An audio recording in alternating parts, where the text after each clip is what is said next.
এই ভয়াল ভাঙন সুনামগঞ্জের কালনী কুশিয়ারা নদীর আগ্রাসী থাবায় হারিয়ে যাচ্ছে জমি, ঘরবাড়ি সবকিছুই। এতে দিশেহারা নদী তীরের অসংখ্য মানুষ। ক্ষতিগ্রস্তদের একজন জাকির হোসেন, শাল্লা উপজেলার ফয়জুল্লাহপুর গ্রামের বাসিন্দা। নদী ভাঙনে পৈতৃক ভিটেমাটি হারিয়েছেন বেশ আগেই। তবুও মাঝে মাঝে নদীর পাড়ে বসে ভাঙনে হারিয়ে যাওয়া ভিটের দিকে তাকিয়ে থাকেন তিনি। শুধু জাকির হোসেন নয়, তার মতো শত শত পরিবারের ভিটেমাটি নদী গর্ভে বিলীন হয়েছে। ভাঙনে আমাদের ঘরবাড়ি একদম অস্তিত্ব নাই বলতে ৩00-৪০০ পরিবার বর্তমান আমাদের ১-১.৫ মাসের ভিতরে উঠিয়া যাওয়া লাগছে। রাত্রে আমরা খাওয়া দাওয়ার পরে ঘুমাইছি পরে আমরা এমন হয়েছে স্যার, আমরা কইতাম পারি না স্যার ঘুমের মাঝে আমরা 8টা ফ্যামিলি আমরা 8 জন ড্রাইভার লয়ে স্যার নদী আমরা কিচ্ছু হই না, সব লয়ে স্যার। আমরা গরিব মানুষ, কাম করতাম ওইটা কাই মানুষের বাড়ির বাদ। কোনো চিহ্নই রয়েছে বলে মনে পড়তেছে না।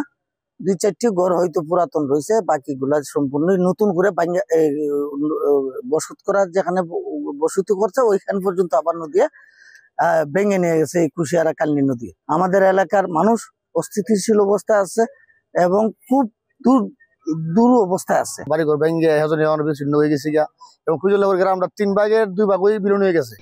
কালনী কুশিয়ারা নদীর ভাঙনের কবলে জগন্নাথপুর, দিরাই ও শাল্লা উপজেলার বেশ কিছু গ্রাম।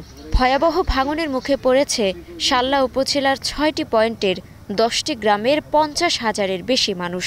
এছাড়া নদীগর্ভে বিলীন হতে শুরু করেছে প্রতাপপুর বাজার ও মেদা বাজার। এছাড়া চরম হুমকির মুখে আছে টুকচানপুর বাজার, ফয়জুল্লাহপুর বাজার ও শাহগঞ্জ বাজার।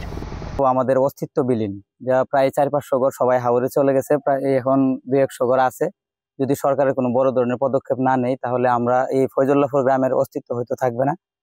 আমি এটুকুই বলবো যাতে সরকারের উচ্চপদস্থ যারা আছে, পানি উন্নয়ন বোর্ডের কর্মকর্তারা, তারা যাতে আমাদের দিকে একটু সুনজর দেয়। আপনারা জানেন যে অনেক নদী ক্ষতিগ্রস্ত হচ্ছে, নদীগুলা দখল হয়ে যাচ্ছে, পাশাপাশি হচ্ছে নদীর নাব্যতা হারিয়ে যাচ্ছে এবং নদীর উপর যে শাসন ব্যবস্থা চলছে সেটা আসলে আমরা বিভিন্নভাবে দেখছি এবং এই নদী ভাঙনগুলো আমাদের জীবনের জন্য অভিশাপ হয়ে দাঁড়িয়েছে। প্রত্যেকটা নদীর তলদেশ থেকে বালু উত্তোলন করে, অবৈধভাবে বালু উত্তোলন করে এই নদীকে ভাঙনের দিকে নিয়ে যাচ্ছে এবং হচ্ছে অবৈধ ড্রেজার ব্যবহার করে এই নদীগুলোর ভাঙন সৃষ্টি হচ্ছে।